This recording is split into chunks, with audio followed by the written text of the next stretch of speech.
We have the winner of Game 1 with Coach McCaffrey joining us, as well as Jordan Bohannon and Luca Garza. I understand, Coach, you're passing on your opening statement. So we'll take questions for the players first. Please direct your question to the player that you're asking it and not ask a general question. Who has the first question?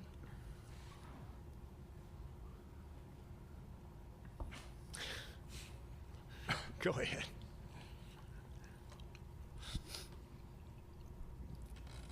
David Jones from Penn Live for Luca.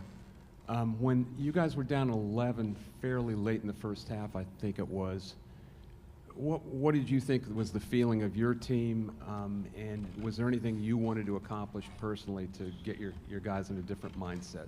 Because you ended up in a different mindset.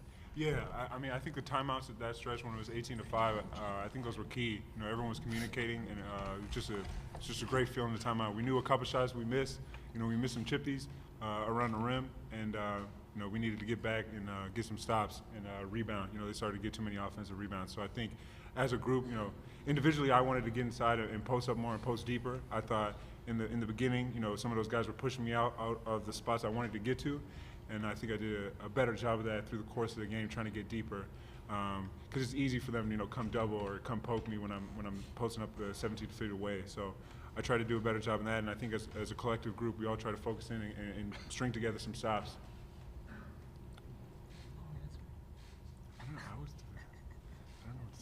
Would both of you guys care to discuss the impact your zone had on them? Start with Jordan, please. Yeah, I think we did a good job of just kind of getting them a little hesitant.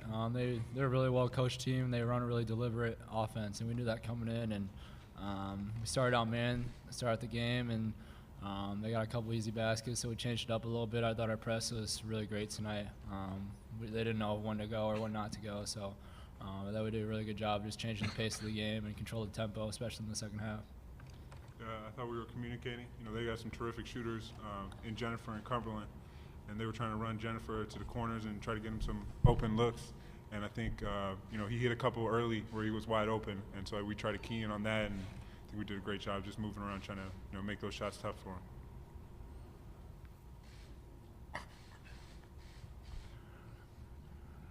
As for either of the players, what did you guys do to regroup after the tough stretch to end the regular season?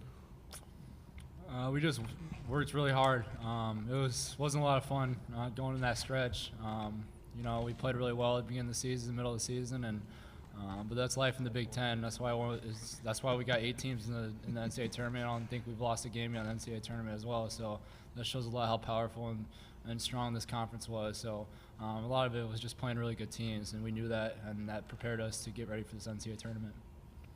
Yeah, we just needed to stay confident with each other, and we know what we're capable of. And, you know, we keep saying that, but it's true. You know, we know what we can do when we play at our best. And, you know, it's great to see tonight, you know, even when they got up, you know, we stayed composed and were able to get to play better. Mark? Mark Herman from Newsday in New York. Jordan, I'd like to ask you, what is it like for you guys to lean on Luca in those tough situations? Yeah, I mean, it's really easy to. I mean, he's came up big in a lot of games this year, so he was really dominant down low tonight, or this morning, I guess. And we knew if we fed him the ball down low, he was either going to get an easy basket, draw a foul, or kick it out. And I thought he did a really good job of all those 3 things when he did end up getting the ball.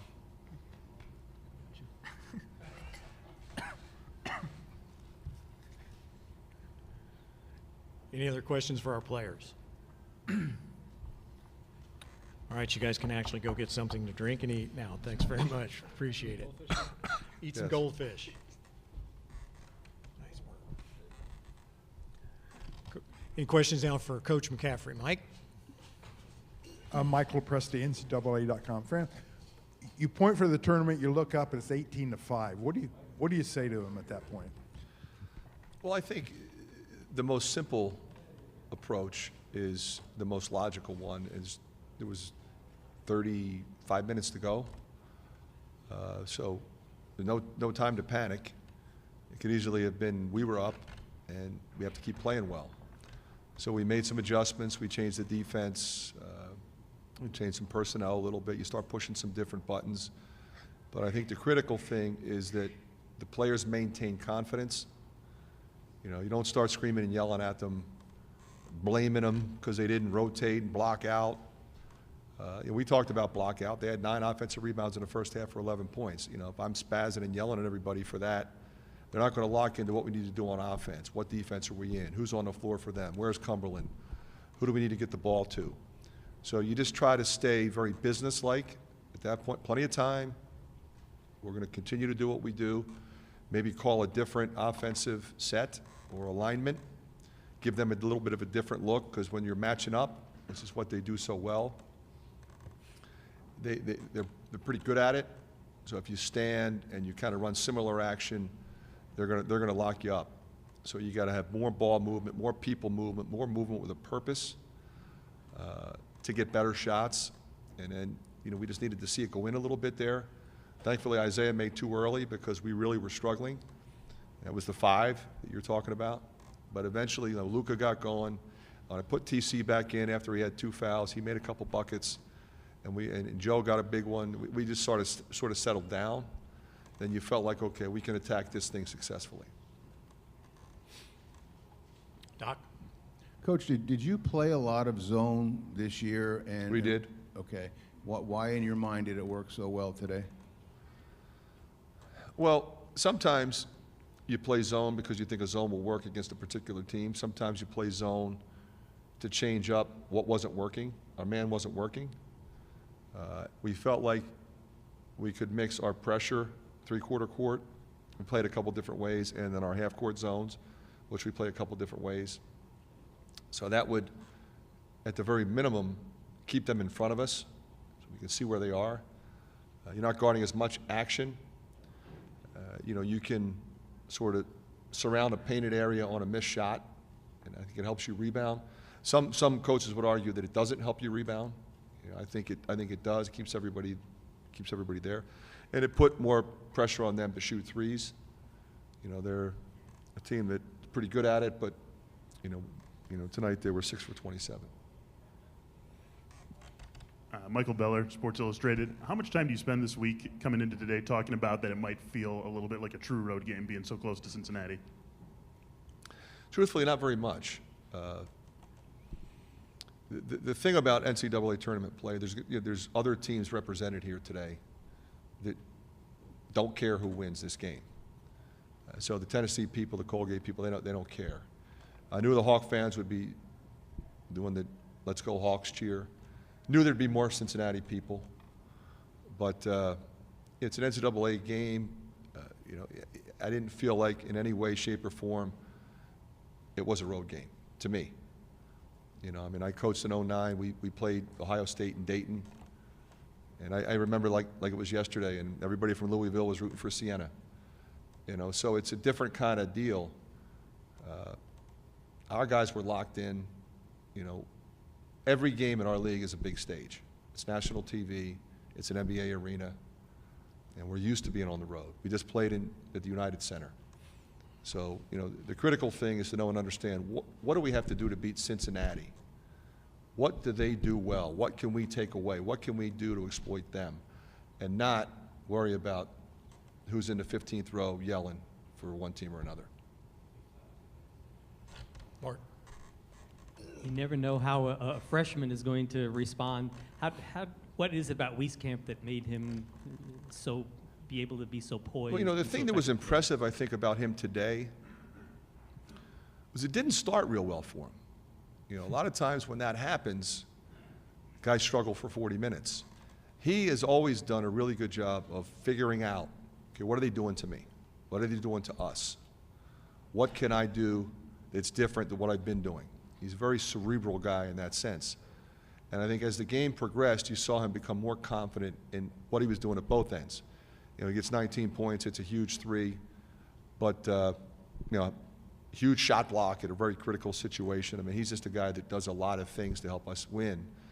And you can count on him to make those kinds of decisions in his head and not be a mistake guy. Mike? not that the NCAA tournament always correctly reflects a league's strength, but what does it say about the Big Ten that you're 6-0 so far in this tournament? Well, we've been saying all year long that it's the most competitive league in the country, top to bottom. And you sort of expect Big Ten coaches to make those kinds of statements, But the reality is, we actually believe that. And so I think it's proving it. Fran, what you said before about keeping your poise on, you're a hot-blooded guy, you're a Philly kind of guy, and At times. was there a point in your career where you learned how valuable it was to keep your poise under those kinds of circumstances, in like 18 to 5, that kind Very of thing? definitely. One of my mentors, John McLeod, he was the best at that. And he would always say, when it gets sticky, you can't yell at him. That's what he would say.